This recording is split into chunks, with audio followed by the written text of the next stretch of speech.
Alors, comment perdre du gras plus rapidement? Dans un jargon un petit peu plus professionnel, on dit comment réaugmenter son métabolisme. Alors, je vais t'expliquer un petit peu comment moi personnellement j'ai fait pour réaugmenter mon métabolisme, parce que je te rappelle que je suis un ancien gros et que clairement c'est un petit peu compliqué lorsqu'on veut perdre du poids et prendre du muscle de la manière la plus sèche possible, tu vois, c'est quand même relativement compliqué. C'est compliqué lorsqu'on ne connaît pas ce qu'il faut faire, par où commencer, etc. Une fois qu'on a compris les choses que je vais te citer juste après, tu vas voir que tout va être beaucoup plus simple dans ta tête. Donc c'est parti, nous allons commencer. Dans un premier temps, il faut entraîner les plus gros muscles du corps, c'est-à-dire les cuisses, le dos et à la limite les pectoraux. Évidemment, tu comprends par la suite que c'est mieux de faire des mouvements polyarticulaires au premier abord et que, évidemment, les mouvements d'isolation viendront par la suite pour compléter un petit peu ton physique. Mais voilà, vraiment, entraîner les cuisses, chez moi, c'est vraiment quelque chose qui a fait une énorme différence dans la mesure où ce sont deux mouvements qui, en fait,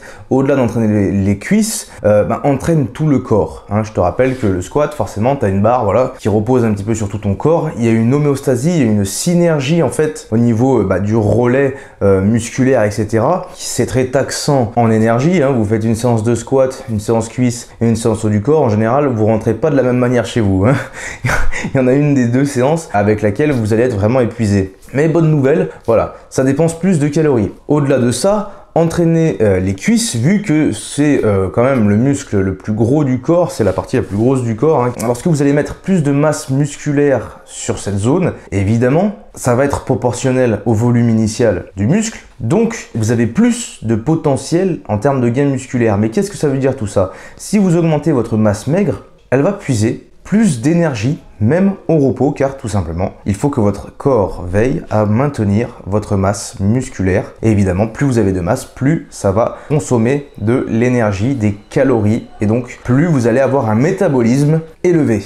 Ensuite, un des points essentiels pour augmenter son métabolisme, c'est ne pas trop baisser les calories, voire même les augmenter. Encore une fois, anecdote personnelle, pendant très longtemps, je voulais à tout prix baisser mon apport calorique pour rester sec. Et ça, c'est une erreur qui est véridique. À force de baisser mon apport calorique, mon corps s'est totalement bloqué. Je faisais énormément de rétention d'eau, énormément de graisse. Pour régler ça, j'ai dû augmenter mon apport et le faire stagner pendant un temps. J'ai dû accepter le fait de, pendant un temps, avoir plus de matière grasse pour qu'ensuite il se régule. Et à partir du moment où il s'est régulé avec un apport que j'ai décidé de manière rationnelle, mon corps, mon métabolisme a recommencé à carburer, à vraiment carburer même, et j'ai pu perdre de plus en plus de gras sans baisser davantage mon apport calorique. C'est ce qui s'est passé également cette année 2022, il s'est passé vraiment énormément de choses cette année, dont l'augmentation du métabolisme, la réaugmentation de celui-ci. C'est quelque chose qui a énormément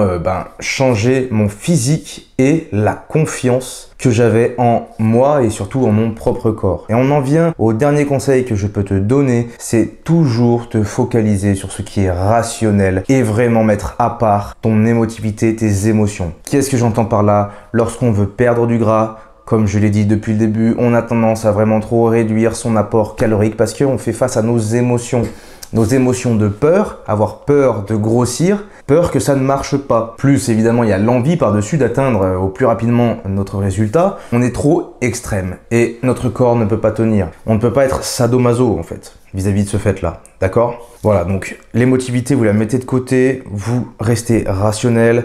Donc comme je l'ai dit, si vous avez un problème préalable du métabolisme en général, vous en êtes conscient, juste vous voulez pas vous l'avouer à la limite. Mais si vous mangez trop peu, que vous ne perdez pas de gras, c'est que vous avez un problème au niveau du métabolisme. Donc soit vous faites des prises de sang, soit vous réaugmentez l'apport, vous le plafonnez et ensuite vous laissez faire votre corps.